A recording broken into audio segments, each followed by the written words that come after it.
Santo eres, mi Señor, glorioso, maravilloso, eterno, poderoso Señor, eres tú. Y en esta hora queremos adorarte, queremos exaltarte, queremos bendecirte, queremos llenar tu trono de alabanza por medio de nuestras vidas, nuestros corazones, Señor. Que tu presencia nos inunde, que tu presencia nos abrace en esta hora y que tu Santo Espíritu sea quien tome el control total de nuestras vidas, mi Señor. Te amamos, Padre, y por eso nos reunimos, por eso nos congregamos, Señor, y por eso tenemos ese anhelo de aprender más de tu palabra, Señor, que nos ministres y que hables a nuestro corazón a través de tu maravillosa palabra.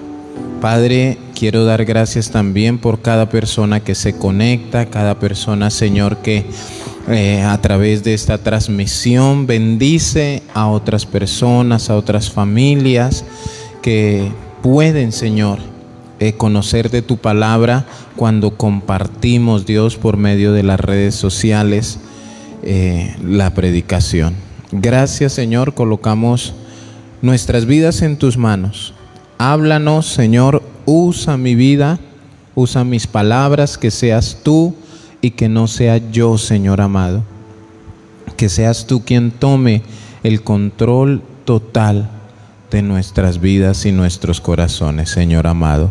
Te honramos, te glorificamos y te bendecimos en el nombre de tu Hijo Jesucristo. Amén y amén. Bueno, muy buenas noches para todos. Dios les bendiga grandemente.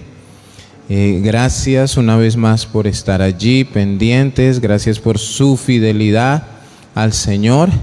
Y esperamos que hoy sea un tiempo de gran bendición para todos, que Dios hable a nuestro corazón, pero que también sigamos aprendiendo. Esta mañana compartimos algo bien importante en el devocional, y es que solamente a veces nos llama la atención o queremos llenarnos de las palabras donde hay promesas para nuestro bienestar.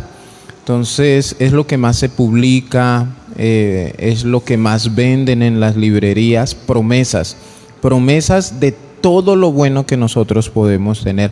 Pero hay partes o textos bíblicos que nos sirven para tener conocimiento y no dejarnos engañar.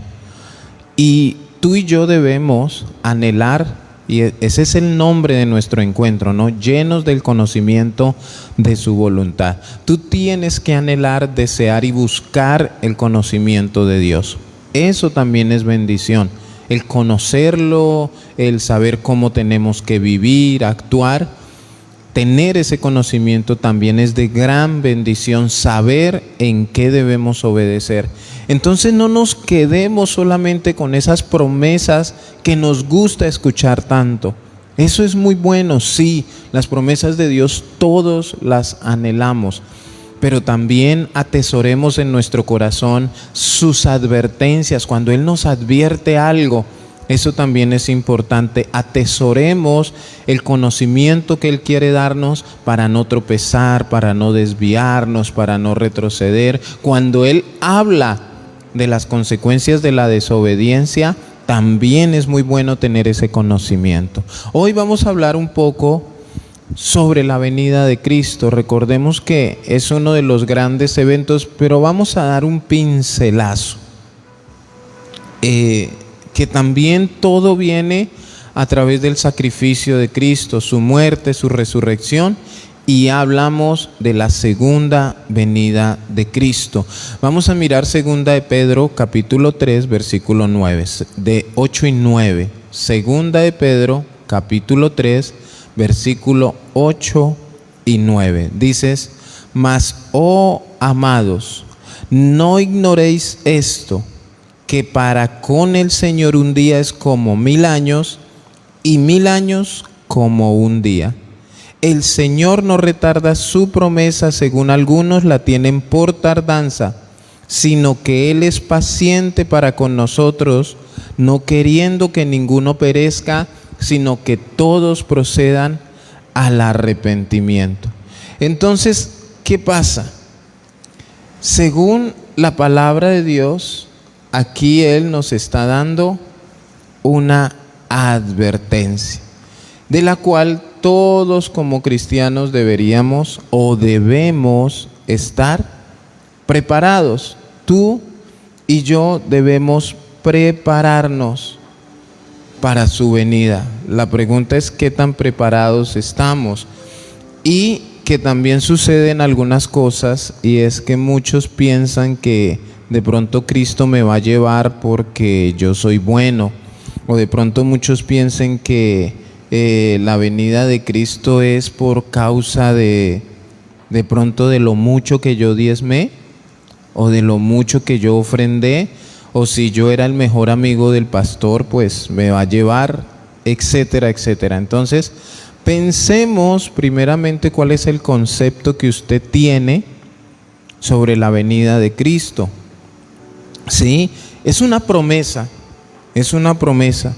que hay allí, pero también trae una advertencia. Ahora, ¿qué está pasando? Recordemos que las cartas de Juan y las cartas de Pedro son advertencias, o son para la iglesia en general. Para ti y para mí que somos iglesia, son estas cartas, las cartas generales. Ahora, Pedro aquí, que fue el que escribió esta carta, está enfrentando a falsos maestros. Los está enfrentando falsos maestros, falsos profetas que se burlaban y no creían en la venida de Cristo. Habían aparecido en la iglesia, en muchos lugares, esos falsos hermanos. Hoy en día hay muchas personas cristianas y no cristianas que no hablan de la venida de Cristo, y el que habla dice que es una mentira.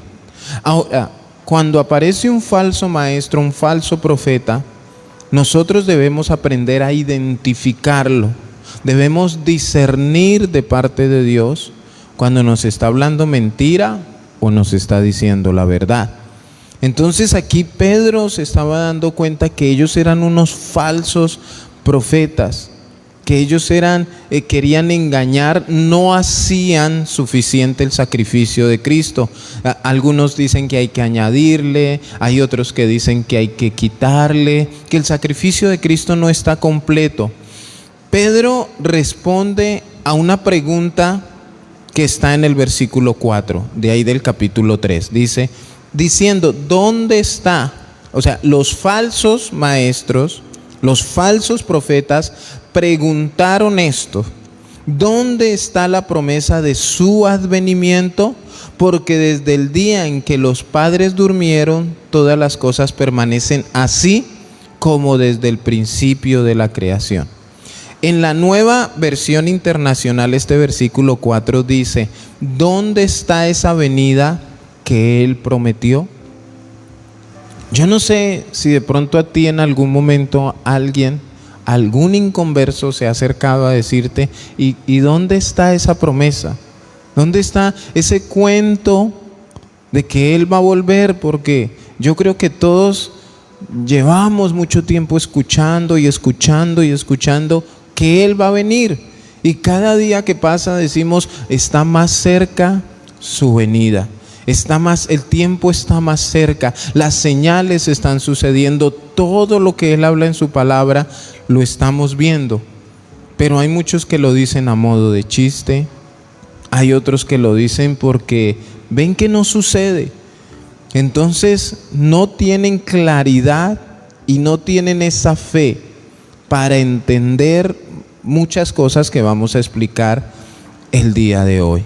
Eso es lo que a veces, por no tener claridad, por no tener el conocimiento, es que hay burlas, hay chistes, y la falta de conocimiento también a veces es cruel.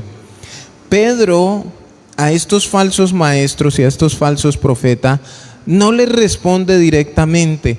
Y miren que aquí como la respuesta que se da y todo eso, mirando la actitud de Pedro, no era que él no quisiera enfrentarse a ellos ni hablar con ellos, sino que él sentía en su corazón que esos falsos maestros no merecían que él les diera una explicación. O O sea, yo no me voy a poner a enfrentarme a falsos maestros, a falsos profetas, porque es lo que hoy pasa, es muy común en las redes sociales. Es una lucha entre quién tiene la razón. Es una lucha a ver, porque yo voy a contradecir lo que dijo Pepito. Y bueno, ya hablamos de todo este tema. No se utiliza las redes sociales para impartir conocimiento, sino se desata una guerra entre un predicador y otro a ver quién tiene la razón. Entonces, si yo vi que alguien predicó no sé qué cosa, entonces salgo en Facebook, aquí en la mitad de la pantalla salgo yo y en la otra mitad sale el que está equivocado según. Y yo salgo contradiciéndolo. Pero Pedro, que decía, no se lo merecen. Yo no me voy a enfrentar a ellos. Yo no voy a ponerme a pelear ni a discutir con los falsos maestros. Lo que mejor, y la decisión que tomó Pedro es, mejor yo le explico a la iglesia. Mejor voy a enseñarle a la iglesia. Porque imagínense, hermanos, ¿qué gano yo con ponerme a pelear contra un falso maestro, pero la iglesia sigue sin el conocimiento? Es más, el falso maestro que les enseñó, ellos se quedan con esa enseñanza falsa por ponerme yo a pelear con el falso. ¿Qué debo hacer? Instruir a la iglesia, sacarles esa falsa enseñanza que se les ha podido sembrar por la razón que sea. Entonces, esa es la actitud de Pedro. No merecen que yo me ponga a enfrentarme a un falso maestro, a un falso profeta. Al contrario, lo que yo voy a hacer es adoctrinar, enseñar e instruir a la iglesia del Señor sobre la venida de Cristo. Pedro no le responde directamente, sino que habla a los creyentes sinceros, les enseña y les explique para qué, para que no se dejen engañar. Ahora, la primera razón que les da, ¿sí?, de dónde está ese advenimiento, dónde está esa promesa de la venida de Cristo, que hace tiempo están, que hablan, que dicen, que predican, pero no vemos por ningún lado, y lo hacían a manera de burla. Ahora Pedro empieza a explicarle. La primera razón está en el versículo 8, dice: oh amados, no ignoréis esto. Ahora, tú y yo debemos tener claro esto. No debemos ignorar. ¿Qué es lo que no debemos ignorar? Que para con el Señor un día es como 1000 años y 1000 años como un día. Ahora, existe el tiempo de Dios y existe el tiempo para nosotros los seres humanos. El tiempo nuestro es el tiempo cronos, que es de donde viene la palabra cronómetro. El tiempo cronos se basa en milésimas de segundos, en minutos, en horas, en días, en semanas, en meses, en años, en siglos. Ese es el tiempo cronos que se puede medir. Pero ¿cómo explicar el tiempo de Dios, que es el tiempo kairos, que su palabra lo explica? Para el Señor, un día es como 1000 años. Y nosotros decimos, Jesús murió hace más de 2000 años. O sea que en el tiempo de Dios han pasado 2 días. O sea, Dios vive en un presente absoluto. Dios nos está demorando. Y esto es, mire, aquí vamos con algo supremamente importante. Dios, su promesa, lo que sale de su boca, está por encima del tiempo. Nosotros queremos limitar a Dios al tiempo. No, ¿para cuándo queremos el milagro? Ya. O sea, a mi tiempo. ¿Cuándo quiero que...? Es más, a veces muchos decimos, Señor, ven pronto. Ven. No, Señor, a tu tiempo. Si no ha venido, gloria a Dios, pero anhelamos su venida. Ahora, esto es muy importante que tú y yo lo tengamos claro, Porque nosotros cuando oramos, cuando tenemos peticiones, nosotros las queremos ya y ya y ya. Y a veces no tenemos paciencia para con muchas cosas y por eso nos desviamos. Pero escúchame bien, Dios está por encima del tiempo. ¿Quién es más importante para ti, Dios o el tiempo? Yo sé que tú me dijiste Dios, pero yo te digo una cosa, ¿cuántas veces ha salido de tu boca? Es que no tengo tiempo. ¿Por qué no fuiste a la iglesia? Es que no tuve tiempo. Es que otras cosas me quitaron el tiempo. El tiempo. Y colocamos el tiempo por encima del dueño del tiempo. Y queremos darle tiempo al trabajo, al descanso, a jugar, a ver televisión, a todo. Pero no queremos darle tiempo no a las cosas de Dios, sino a Dios. Porque muchas veces nos dejamos quitar el tiempo por las cosas de Dios. Y no le damos tiempo a Dios.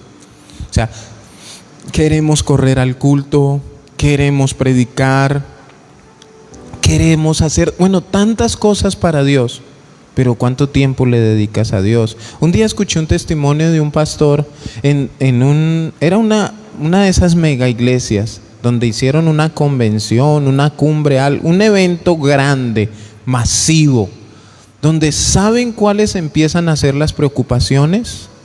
Nos queda una semana, tiempo. Ya los predicadores, ya les avisaron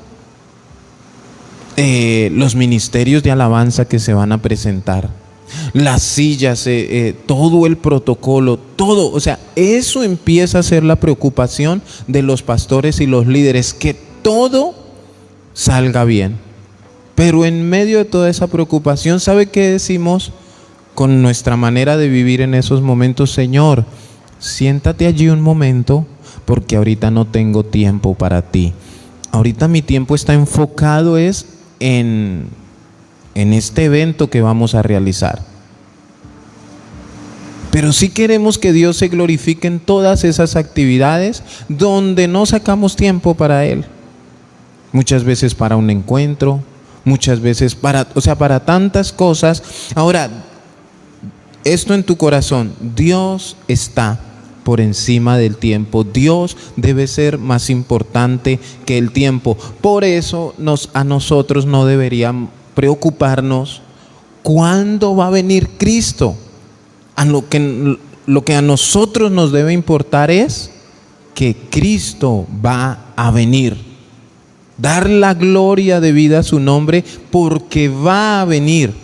Y ya el tema de cuándo, dejémoselo a Él. Y tú y yo, ¿cuál debe ser nuestra preocupación? Prepararnos para ese momento. Haz de cuenta que va a venir esta noche. Entonces, si tú supieras que Cristo viene dentro de media hora, ¿qué harías? Yo creo que te encerrarías a orar, pedirías perdón. Yo no sé, empezarías a solucionar tu vida. Bueno, haz de cuenta que va a venir esta noche y soluciona tu vida. Hay un texto bíblico donde le dicen, no, porque esta noche vienen a pedirte cuentas. ¿Qué pasaría donde verdaderamente supiéramos el día y la hora en que Cristo viene? Ahora, es más importante la promesa que el límite de tiempo. Es mucho más importante. ¿Por qué? Por eso no hay un tiempo puesto ahí, porque no debe ser importante para nosotros. Los acontecimientos divinos hacemos bien cuando se los dejamos en manos de Dios. ¿Sí? Cuando le dejamos nuestros tiempos personales en las manos de Dios. Señor, ¿cuándo? Mira, esa pregunta de ¿cuándo? O es que llevo mucho tiempo, es una preocupación. Cuando alguien se enferma y ora incansablemente, Señor, es que ¿cuándo me vas a sanar? Señor, es que ¿cuándo me vas a dar la casa? Señor, es que llevo orando tanto tiempo y no veo una respuesta. Preocupados por todo el tema de lo que tiene que ver con el tiempo. Vamos a mirar aquí un versículo en el libro de los Salmos, en el capítulo 31, versículo 15. Dice: en tu mano están mis tiempos, líbrame de la mano de mis enemigos y de mis perseguidores. Esto debería ser parte de nuestra oración delante de Dios. Señor, en tu mano están mis tiempos. Coloca tus tiempos en las manos de Dios. La Biblia dice que hay tiempo para todo, pero esta vida, este mundo va tan rápido, que solo tenemos tiempo para lo que verdaderamente es importante. Decimos que Dios nos importa, pero nosotros con nuestra manera de vivir nos damos cuenta que nos importa más el trabajo, más ver televisión, nos importa más dormir que verdaderamente pasar tiempo con Dios o preocuparnos por su venida. ¿Cuándo viene, Señor? No me interesa. Lo que me interesa es que un día voy a estar contigo. Y por eso es que hoy, si hoy viniera, Señor, estoy a cuentas contigo. Ahora, poner fechas determinadas a la segunda venida de Cristo y al fin del mundo, al fin de los tiempos, ha resultado siempre un gran fracaso para el ser humano. Muchos líderes, muchas personas, verdaderos, falsos, mentirosos, engañadores, muchos se han equivocado. Un día Armando Alducín se equivocó y no sé, como que fue a los 8 días, volvió a publicar pidiendo perdón porque se había afanado. Él dijo y dio su explicación de la venida de Cristo. Casi que pone fecha y dijo: este año Él va a venir por esto y por esto y por esto. Pero después se retractó. Pero hay gente que ha dado fecha y hora. Han robado a la gente, han habido muertes colectivas, iglesias destruidas totalmente por el engaño de falsos profetas y falsos maestros. Entonces, siempre que se le ha querido poner una fecha, el ser humano ha fracasado, porque eso no depende de ti y de mí. ¿Qué dice Mateo 24:36 sobre este tema de la venida de Cristo? Dice: pero el día y la hora nadie sabe, ni aun los ángeles de los cielos, sino solo mi Padre. O sea, mire que estos son palabras de Jesús, y casi que podemos concluir que ni Él mismo sabe cuándo el Padre lo va a enviar. Así como Él no sabía cuándo iba a ser crucificado, pero que sabía que iba a ser crucificado en algún momento. Entonces, ¿quién es el único que sabe sobre su venida? El Padre. Nadie, hermano. Y estos son textos bíblicos para adquirir conocimiento. Este conocimiento tú debes llevarlo, porque alguien te puede decir: no, este es el año de la venida de Cristo. Mentira. No es que Cristo está o vino o va a venir porque recibió una nueva revelación. Mentira. Nadie sabe ni el día ni la hora en que Cristo vaya a venir. Entonces no podemos creerlo. Y esto es la primera razón. Dios es más importante que el tiempo. Está Dios por encima del tiempo. No puedes tú darle la prioridad al tiempo, porque aún el mismo Dios creó el tiempo. Él controla el tiempo. Él creó el día y la noche. Entonces, hay gente que idolatra el tiempo. Ay, es que el tiempo es sagrado para mí, pero no le dan tiempo a Dios.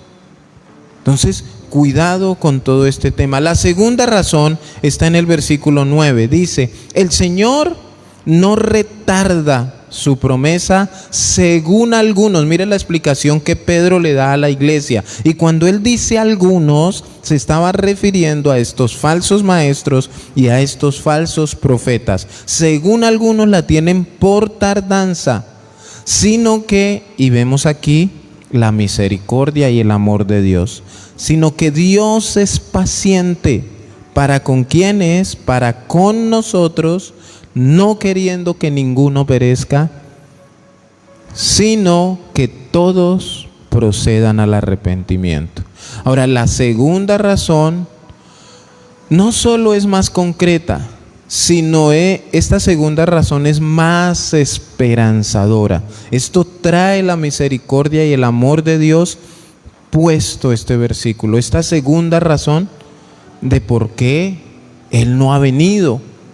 Y no es que se esté demorando, no es que se le olvidó, hay pastores que dicen tenemos que orar recordándole a Dios su promesa. No, hermanos, hay algunos que no solamente le recuerdan, sino le reclaman. Entonces, esta segunda situación es más concreta y es esperanzadora y consoladora. No se apoya en la trascendencia del conocimiento, de cuándo, de conocer cuándo, sino en la permanencia de su misericordia amorosa. O sea que cada día que para un falso que diga que Dios se demora, ese día es una oportunidad que le está dando de arrepentirse. ¿Sí? Porque ¿qué es lo que él está esperando? Que todos procedan al arrepentimiento, todos, ¿sí? Entonces, se apoya esta segunda razón en la permanencia de su misericordia amorosa. Él no se retrasa. Lo que Él está haciendo es dando tiempo al tiempo. Eso está haciendo Él. ¿Para qué? Para arrepentirnos. Y aquí vemos el amor de Dios no solamente para la iglesia. Aquí vemos el amor de Dios para toda la humanidad, porque eso es lo que Él está esperando, que el católico, que el mormón, el adventista, el testigo de Jehová, los judaizantes, cualquier secta, cualquier denominación, los cristianos, que tengan por ahí nos arrepintamos de corazón. ¿Qué dice la Biblia? Él es paciente. Él es paciente. Él es paciente, dice, sino que es paciente para con quiénes, para contigo y para conmigo. Es paciente para con nosotros. ¿Por qué? Porque Él no quiere que ninguno perezca. Él no quiere que el ladrón, ni el borracho, ni el mentiroso, ni el adúltero, ni el idólatra, ni el afeminado, no quiere que ninguno perezca. ¿Qué es lo que está haciendo? Dando tiempo para que tú y yo, que somos su iglesia, sigamos predicando el evangelio de arrepentimiento. Romanos 2:4 dice: ¿o menosprecias las riquezas de su benignidad, paciencia y longanimidad, ignorando que su benignidad te guía al arrepentimiento? O sea, Dios es benigno, Dios es paciente y Dios tiene longanimidad, esperando nuestro arrepentimiento. Ahora, es paciente. La palabra paciente aquí, paciencia, hablando de la paciencia de Dios, es en un término griego que es longanime. Bueno, así se escribe, longanime, no sé cómo se pronuncie. Y es de donde viene, a los que les gusta comer, la palabra longaniza. ¿Cómo es la longaniza? Larga. ¿Cómo es la paciencia de Dios? Larga. Ahora, la longanimidad, o sea, la paciencia de Dios es mejor que nuestra paciencia. Imagínate que Dios tuviera la paciencia que tú y yo tenemos. Imagínate que nosotros pudiéramos sacar a Dios de sus casillas. Dice que Él es lento para la ira, pero grande en misericordia. Imagínate que fuera al contrario, que fuera lento en misericordia y para la ira fuera ya. eliminados por desobedientes, por rebeldes, por no orar, por no congregarse, por mirar lo que no tienen que mirar, por sacar excusas para no ir a culto. Imagínense que Él tuviera la paciencia que tenemos nosotros. ¿Cómo estaríamos? ¿Sí? Entonces es mejor, la longanimidad es mejor que la paciencia. ¿Por qué es mejor? Porque eso nos ha evitado muchos problemas a nosotros. Castigos, consecuencias a nuestro pecado. Y por eso, imagínate a Dios con tu paciencia. Yo pienso y yo me imagino a Dios con mi paciencia. ¿Cómo sería todo esto? Entonces, debemos darle gracias a Dios porque Él tiene paciencia. Muchos a simple vista se ven arrepentidos, pero Dios verdaderamente sabe qué hay en tu corazón y en mi corazón. Si hay algo en lo cual... Ahora, un paréntesis grande en rojo en mayúscula. Nosotros debemos arrepentirnos de nuestros pecados, ¿cierto? El que fuma, el que roba, el que mata, el que miente, el que adultera, el que fornica, el idólatra, el que divide, el que... etcétera. Pecados. Pero la Biblia dice que el que sabe hacer lo bueno y no lo hace, se le cuenta como pecado. O sea, si tú sabes que tú tienes que predicar la palabra de Dios para ganar almas para el reino de los cielos, tú sabes que debes predicarle al vecino, eso es hacer lo bueno, y no lo has hecho, se te cuenta como pecado. Si tú sabes que debes invitar a la iglesia a alguien porque necesita de Dios y tú no lo has hecho, se te cuenta, porque eso es hacer lo bueno. Y hacer lo bueno encierra muchas cosas. De pronto ayudar al necesitado, de pronto orar por alguien. O sea, tantas cosas que a veces Dios nos pone en el corazón. A veces muchos piensan que solo se trata en dejar de hacer lo malo. Ya no fumo, pastor. Bueno, muy bien, ahora vamos a servirle a Dios. No, yo en eso no me quiero meter. Es que necesito a alguien en alabanza que me ayude y usted sabe. No, pastor. Sabe, tiene el conocimiento para hacer lo bueno, pero no lo hace. Hay muchos principios que la persona no ha entendido.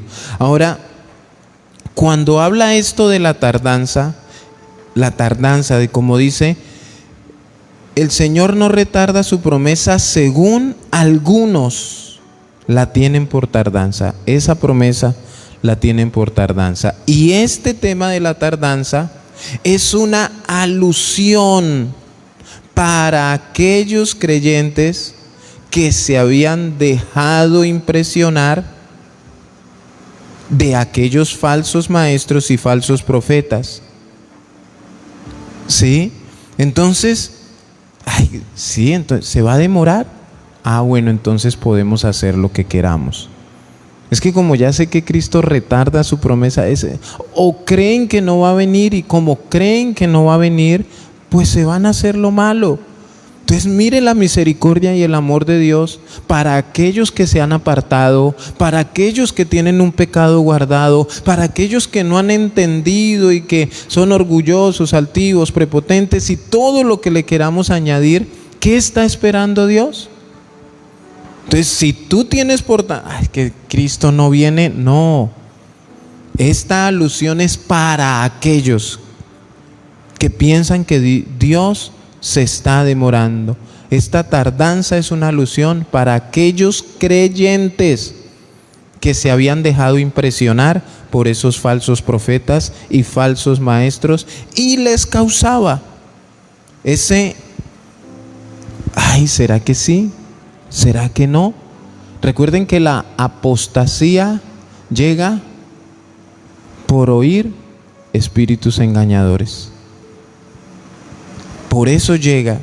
Entonces, algunos más osados no pensaban en una demora, sino que la negaban totalmente.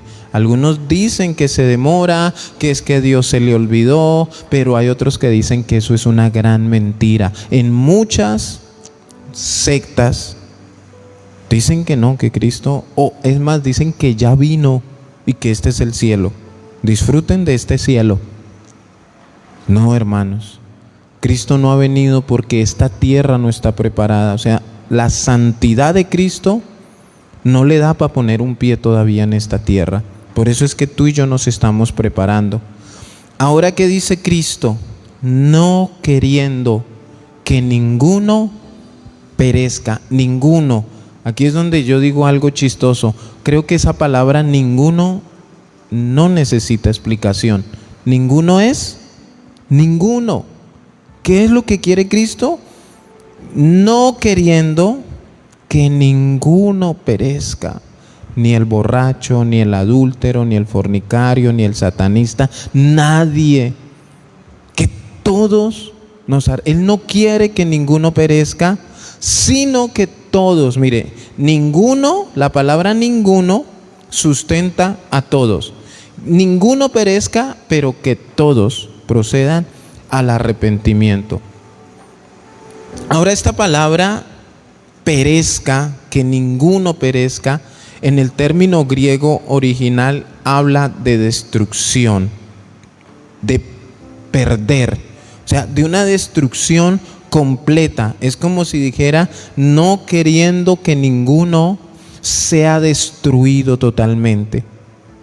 Sí, leamos, el Señor no retarda su promesa, según algunos la tienen por tardanza, sino que es paciente para con nosotros, no queriendo que ninguno sea destruido completamente.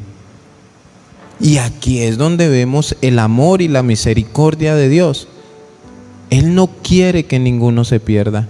Él no quiere que alguno sea destruido. Él quiere que todos, aún todos los que se están levantando contra Él, políticos, asociaciones, fundaciones, como dicen por ahí, que toda la élite, todos los de la agenda de 2030, todos los que controlan, aún para ellos hay misericordia gratuita de parte de Dios.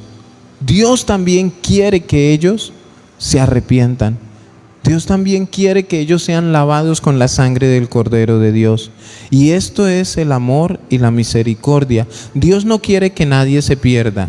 Dios no se deleita en la muerte de los impíos. Por eso demora la acción de su venida.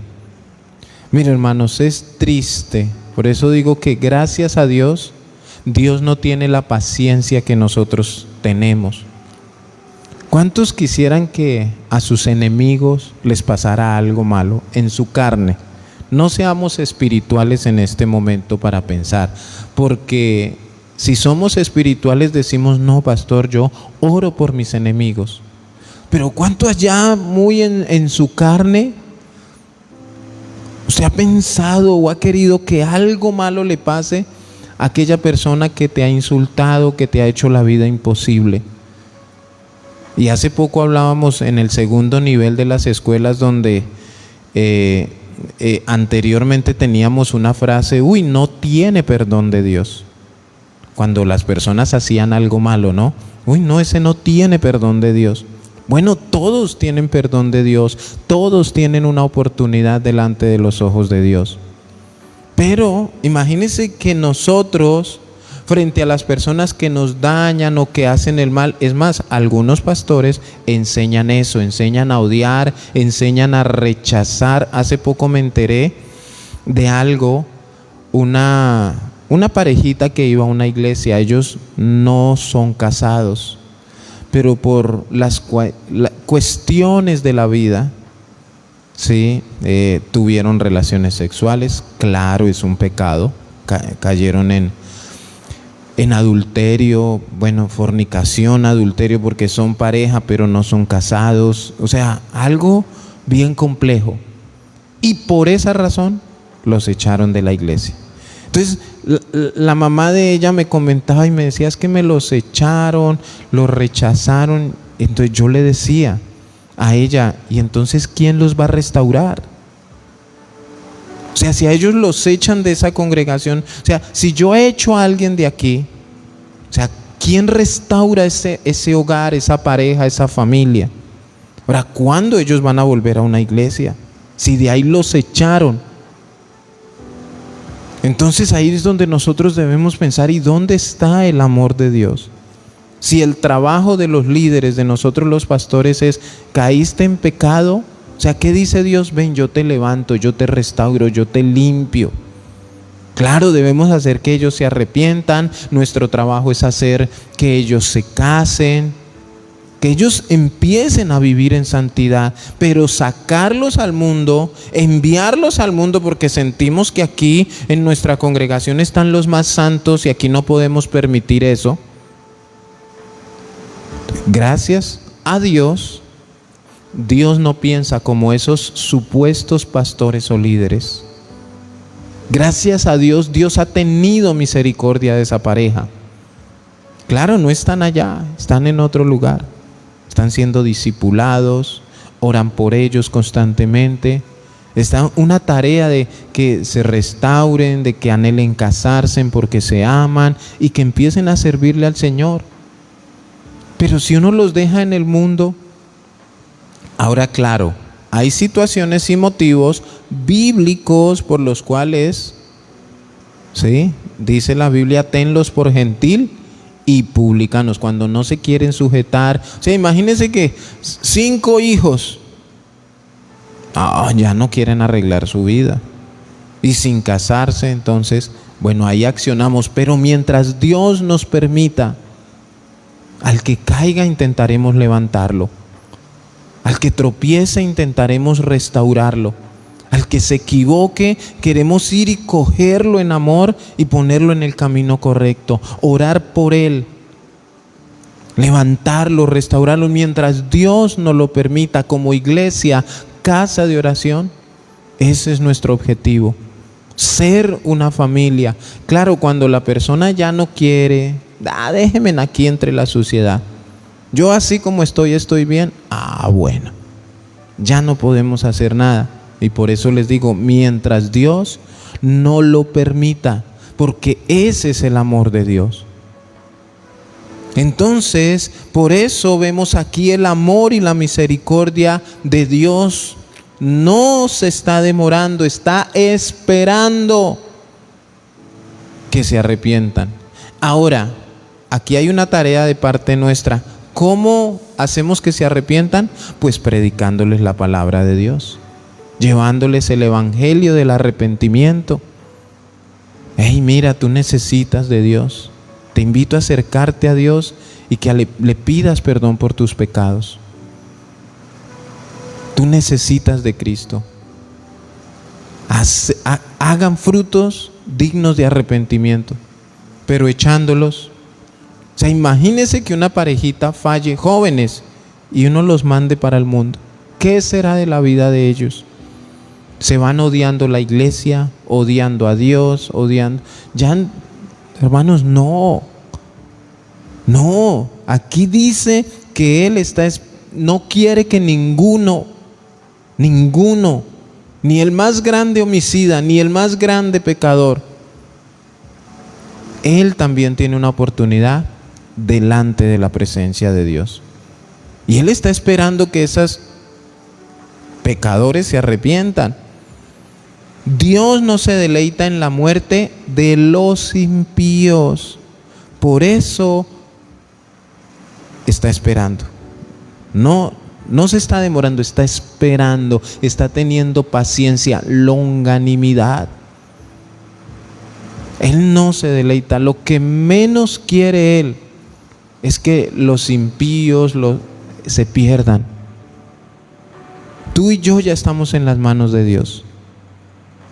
Ahora hagamos nuestro trabajo para que otros lleguen a los pies de Cristo. Ahora, el texto de Pedro es un testimonio claro de la voluntad salvífica y universal de Dios. esta carta es un texto, un testimonio claro de esa voluntad salvífica, ¿sí?, y universal de Dios. El final del versículo dice: sino que todos procedan al arrepentimiento. Esta voluntad no es para todos condicionada, porque eso es lo que muchos, todos, o sea, ¿qué hay que hacer para entrar al cielo? Arrepentimiento. Esto es lo que el Señor está esperando. El Señor no está esperando que tú diezmes mucho o que te vistas bonito. No, está esperando es que tú te arrepientas y el mundo se arrepienta.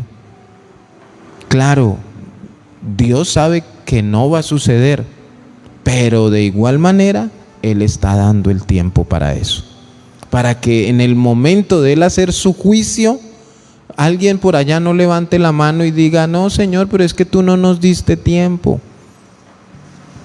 Y Dios va a decir: les di todo el tiempo, más de 2000 años. Esperé y esperé y tuve paciencia. Todos procedan al arrepentimiento. Aquí la palabra clave es arrepentimiento, ¿sí? Está condicionada entrar al reino de los cielos, ¿sí? Nosotros, frente a la espera de Dios, nosotros frente a la paciencia de Dios, a su longanimidad, debemos dar una respuesta de fe. ¿Cuál es esa respuesta de fe? ¿Cuál es esa respuesta que tú y yo debemos aportar? Se llama arrepentimiento. No es vestirse bonito, no es ser rico ni ser millonario, ni que tengas carro, ni que vayas a las naciones, no. Es arrepentimiento. Frente a esa espera, o sea, aquí es como que, yo no sé si de pronto tú te has beneficiado para esos falsos, y es un ejemplo a modo de ilustración. Cuando tú tienes una cita, un compromiso, a mí me ha pasado y yo sé que esa persona con la que yo me voy a encontrar es experta en llegar tarde. O sea, yo le digo a las 10 y yo sé que con ella tengo media hora de más. Va a llegar a las 10:30 o 10:40, ¿sí? Entonces yo me aprovecho de esa media hora. Entonces, ¿qué hago? Llego a las 10, yo llego a las 10, pero busco una panadería, una tiendita o algo y me tomo una gaseosa, un jugo. Aprovecho la tardanza de esa persona. Me aprovecho para que más tarde no me dé hambre, no me dé sed.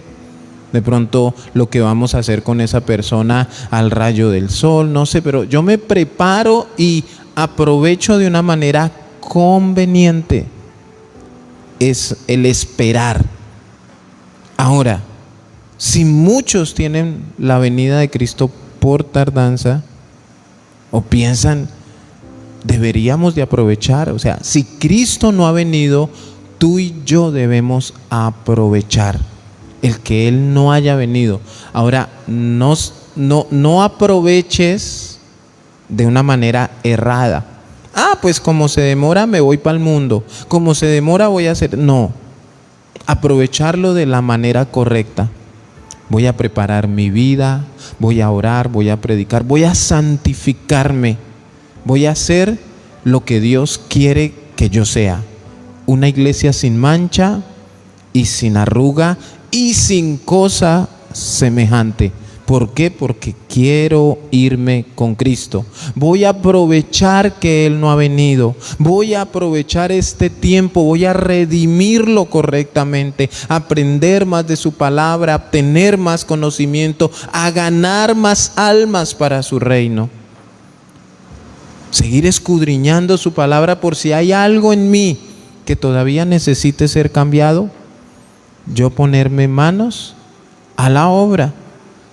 Y esa debe ser, hermano, nuestra intención, nuestra respuesta de fe, la respuesta que nosotros como seres humanos debemos aportar a esa paciencia es nuestro arrepentimiento.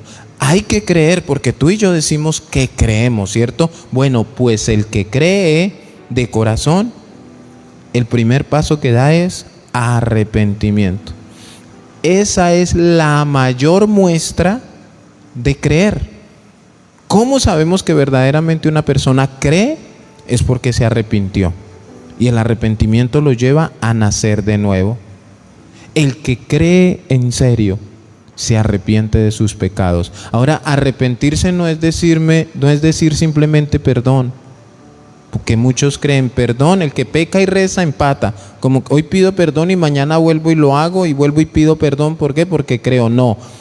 Reconoce que es pecador, pide perdón por su pecado y se aparta de su pecado. Eso es el arrepentimiento. Reconocer, pedir perdón y apartarse del pecado. Eso es lo que hace la persona que se quiere ir con Cristo. Eso es lo que hace la persona que verdaderamente está esperando su venida, que venga por nosotros. Aprovecha el tiempo, se pone a cuentas con, es que yo hace 10 años le dije a alguien que era feo, voy a buscarlo y le pido perdón. Es que yo había hecho esto y, bueno, voy a poner mi vida en orden, porque quiero irme con Cristo y estoy arrepentido cómo destruí mi vida, cómo dañé mi vida, estoy arrepentido de que ofendí, estoy arrepentido de haber sido un idólatra, un adúltero, un fornicario, etcétera. Pongo mi vida en orden, me arrepiento apartándome. Esa es la muestra de decir que creemos.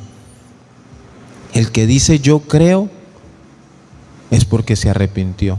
No sirve decir yo creo en Dios y seguir viviendo igual, mis hermanos. Entonces, venida de Cristo. ¿Cuántos quieren irse con Cristo? ¿Estás viviendo como una persona que verdaderamente quiere estar con Cristo en la eternidad? Ahora, para irnos con Cristo, vuelvo y les repito, no necesitamos, hermanos, no podemos. Hay gente que piensa que con rituales, es que si hacemos esto, si regamos el agüita de no sé qué o el aceitico de no sé qué, es que si tenemos el pañito ungido de no sé qué. No, hermanos. Arrepentimiento. Esa es la única cura contra el pecado. Para eso fue Cristo a la cruz del Calvario. No para que estemos haciendo por ahí tantas cosas erradas, porque no hay nada más que sirva contra el pecado. Hay personas que piensan que ponerse en una prenda de ropa determinada, eso ayuda contra el pecado. Hay personas que piensan que tomándose no sé qué cosa, asistiendo a algún lugar, Alcohólicos Anónimos, que eso puede no pueden contra el pecado, hermanos. Ni como usted se vista, eso no puede, ni pagando una ofrenda, ni pretenda que porque de pronto ha recibido un milagro. No, hermano, todo es independiente. Y tú y yo debemos luchar por el arrepentimiento en nuestras vidas para poder estar una eternidad con Cristo. Y que el día que Cristo venga, todos seamos levantados de esta tierra para estar una eternidad con Él. Amén. Mis hermanos, les bendigo, hermanos, hermanas. Un fuerte abrazo, una feliz noche para todos. Y les recordamos que, si Dios nos permite, mañana, viernes, tendremos a las 5 de la mañana nuestro devocional. 5 de la mañana, con el favor de Dios, estaremos aquí, todos atentos, orando, clamando al Señor por nuestras vidas, nuestras familias, siendo agradecidos con Dios, dándole la gloria y la honra por todos sus favores, por todo su amor, por toda misericordia que ha tenido contigo, conmigo, con nuestras familias, y elevando un clamor para que el mundo entero pueda seguir procediendo al arrepentimiento. Que esa es la palabra que ha sido sembrada en muchos corazones de fruto. Y que todos se arrepientan, que muchos se arrepientan. que dejemos de negar, que dejen de darle la espalda a Cristo. Mis hermanos, una feliz noche para todos. Dios les bendiga. Mañana 5 de la mañana.